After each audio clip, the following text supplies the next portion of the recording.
Good morning. On behalf of the City of Barberton, I'd like to welcome you to beautiful Lake Anna Park for the 2014 Memorial Day service.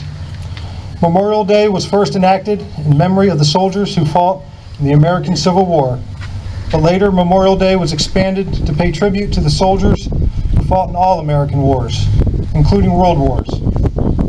It is a day to remember those who gave the greatest sacrifice for our freedoms. The City of Barberton is dedicated to honoring and remembering those true heroes.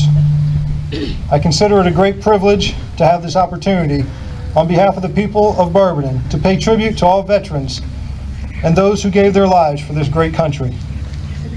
I'd like to thank the Barberton VFW Post 1066, the American Legion, the Catholic War Veterans, the area Boy and Girl Scout troops, the Barberton High School Band, the Barberton High School Magic Singers, Sergeant First Class Christopher Warwick for providing the address today, and I want to thank you for being here and taking part in this ceremony.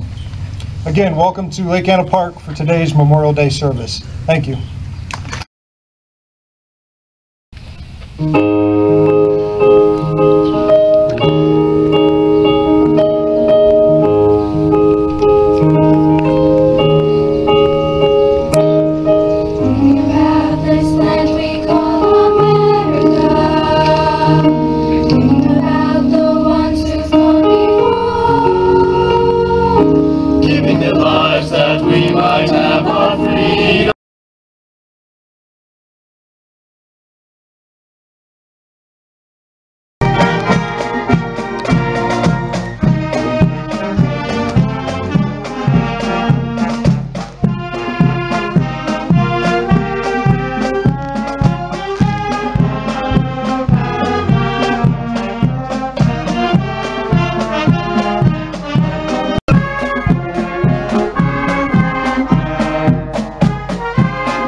Just my children and my wife. I thank my lucky stars to be living here today, 'cause the flag still stands for freedom, and they can't take that away. And I'm proud to be an American, but at least I know I'm free. And I won't forget the men who died, who gave that right to me. And I gladly stand up next to you and defend her still today. 'Cause there ain't no doubt I love this land. God bless the USA.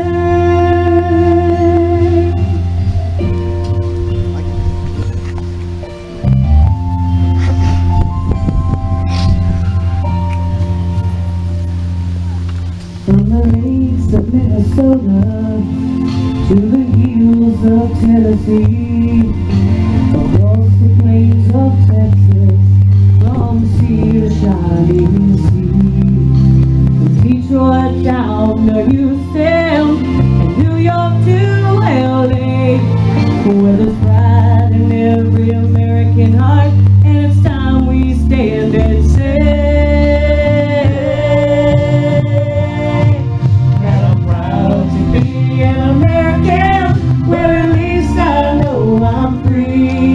and I won't forget the man who died, who gave that right to me. And I gladly stand up next to you and defend her still today. 'Cause there ain't no doubt I love this land. God bless the USA.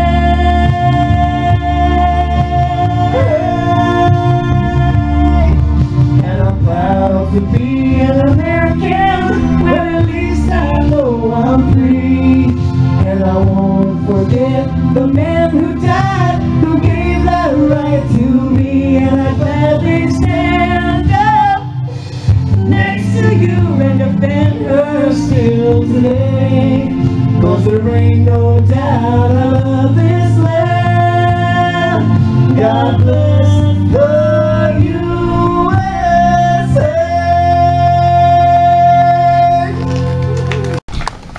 Good morning.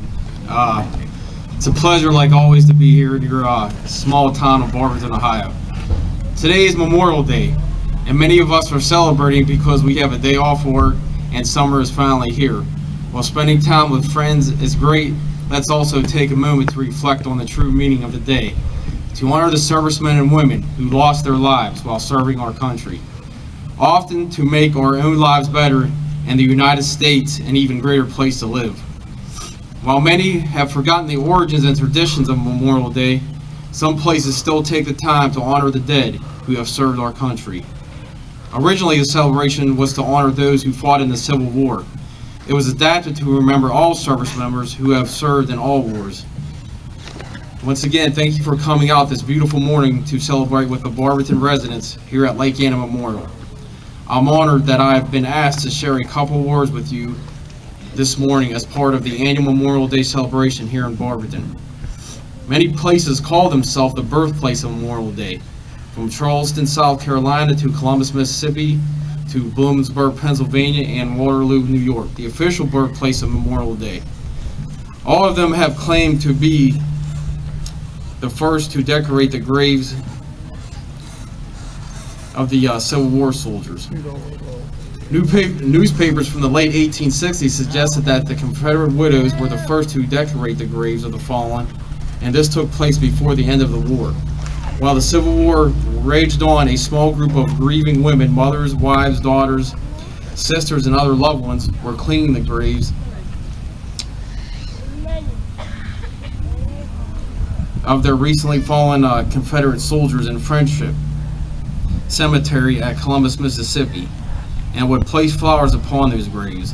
While cleaning the graves of the Confederate soldiers, they noticed nearby a number of graves belonging to Union soldiers that were overgrown with weeds. Grieving their own fallen, the women understood that these Union soldiers were the cherished loved ones of the families and communities far away.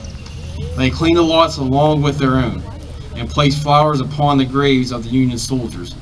The tradition of decorating the graves of the Civil War dead quickly spread throughout the communities of the northern and southern states.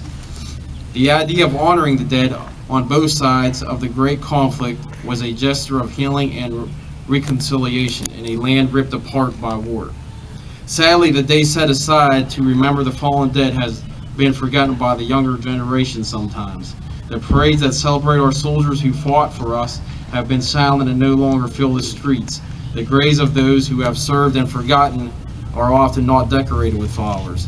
The ceremonies celebrating the honoring the dead have been replaced with picnics, reunions, and unfortunately the work in many cases. In short, Memorial Day has become just another day for some people. But in small towns of America, towns like Barberton, Ohio, the day has not been forgotten. In rural communities, the day has served or remembered and are still honored. That is why we are gathered here on this day. We come to celebrate and remember lives of those who have served in all wars. The flowers have been placed on graves of those who answered when their country called for them, have given their all, and to ensure the freedoms we too often take for granted. We gather to remember our brothers, our forefathers, our friends, and our loved ones.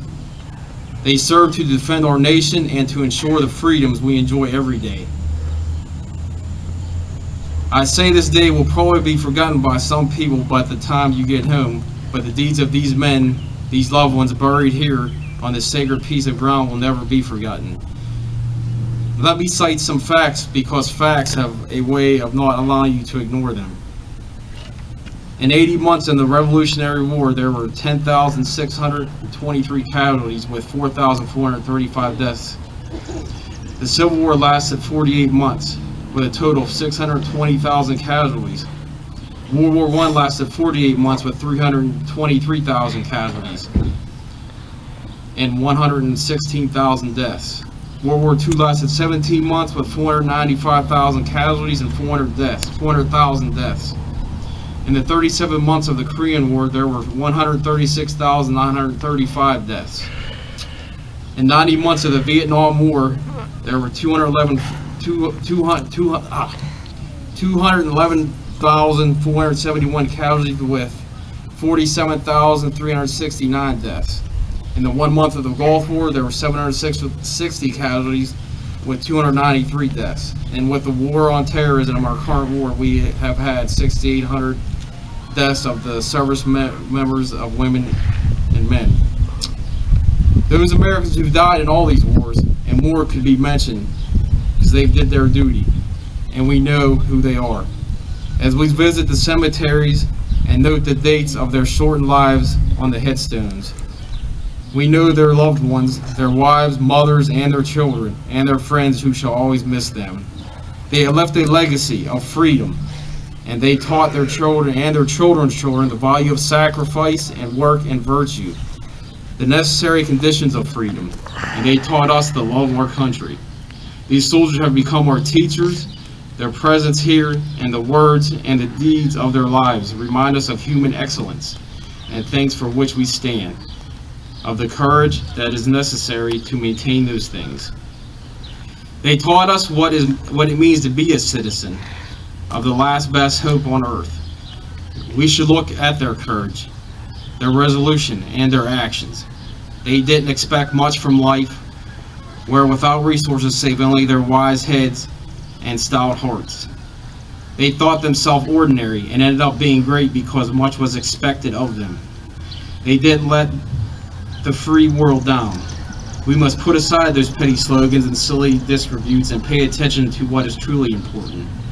We owe so much to those who have served and are serving. And we need to come together and pray that we will continue to enjoy the freedom that so many have died to protect. Let me leave you today with a quote from General George Patton, who said, let us not mourn for the men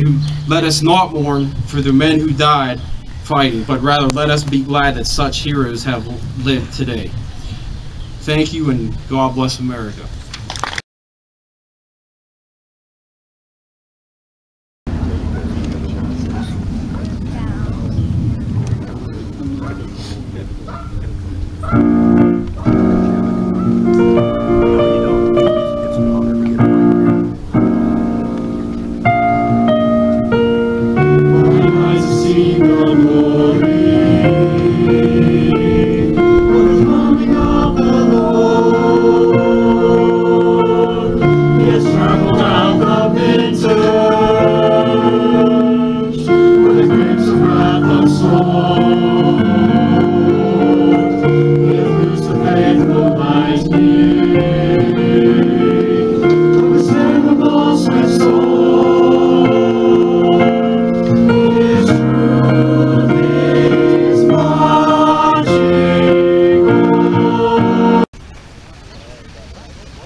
Alright guys, stand by. Let's get up. Work, arm. Ready, aim, fire. Aim, fire. Aim, fire. Reset, off.